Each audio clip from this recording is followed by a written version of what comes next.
guys, it's Jess and I'm back here with a video for you. Today I wanted to talk about pin trading night.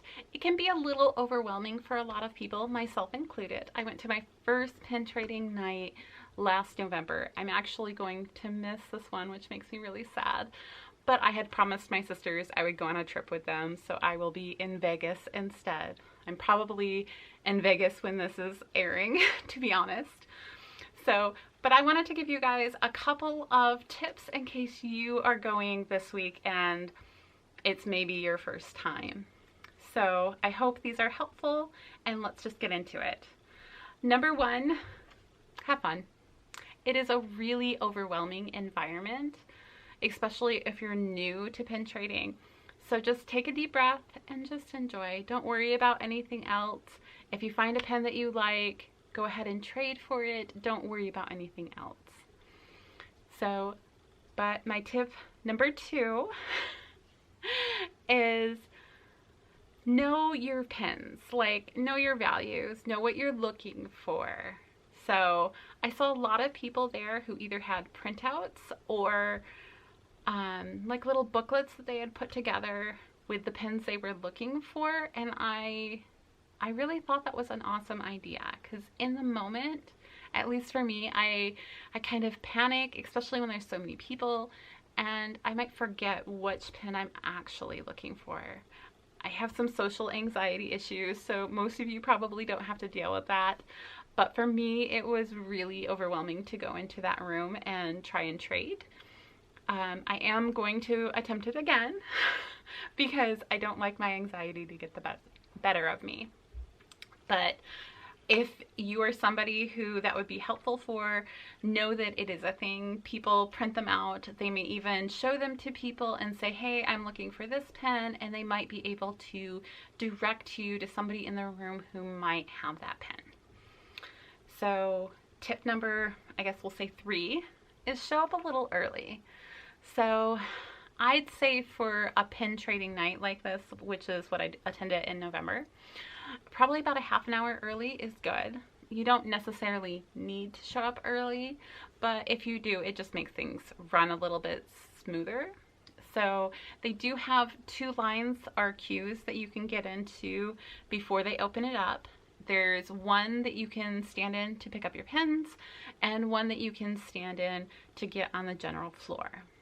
So I stood in line to get my pens, which I feel was a mistake, because later in the night there was no line to get your pens. Plus, you have to carry them around once you pick them up. So I pre-ordered everything, which I thought was great, because then I didn't have to worry about standing in line to buy anything. But at the same time, like, it's there for me, so I don't have to worry about that. And so I should have really taken advantage of that. If you stand in the other line, which is generally the people who are going to be going in and setting up on the tables for their trading, if you're not going to set up on the tables, bypassing that and going straight to the preview would be what I would do next time, because that line to see the preview is pretty much consistently between 30 and 45 minutes all night long, and so getting that out of the way while everybody is setting up their pins, I think, is an efficient use of time. So, and the closer you can get to the front of that line, the easier it goes. So the previews are really cool looking. I'll insert a little bit of a video that I took last time here for you guys.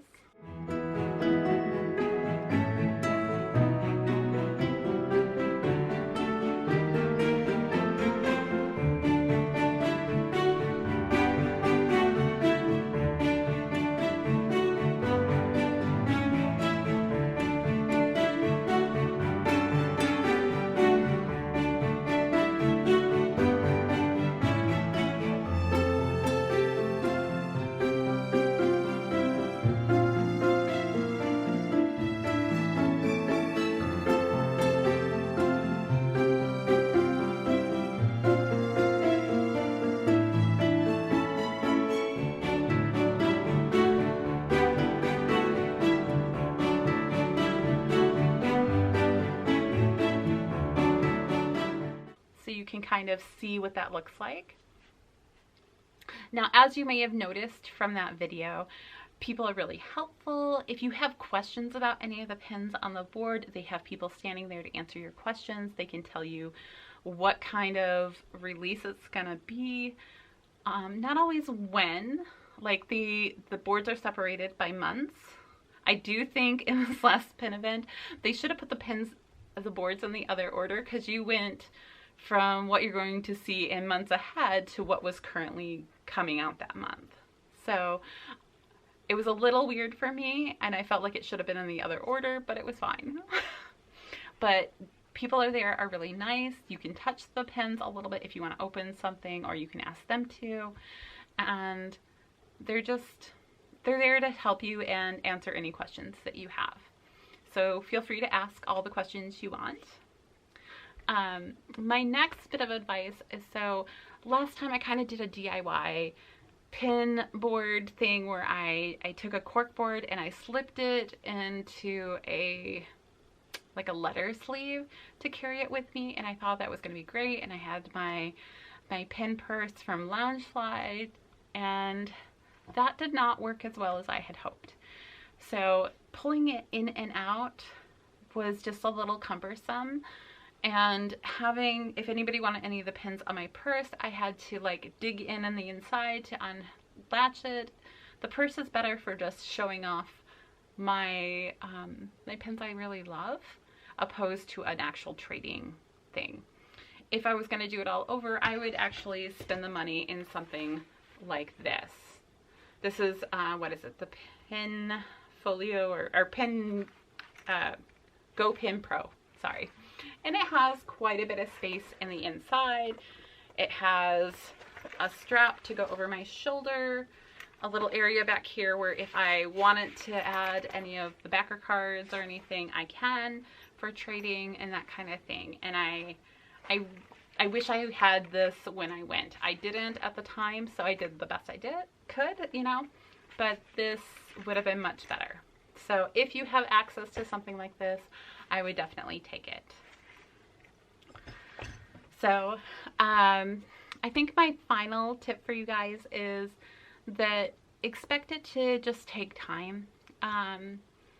You can make it an all evening event if you want to, but at minimum I would plan like 2 hours to be able to look through everything that you want to, pick up your pins and go. So I hope that's helpful. And if you have any other questions for this week for pin trading night, go ahead and leave them below and I will try to answer them as fast as I can. So until next time, see you guys.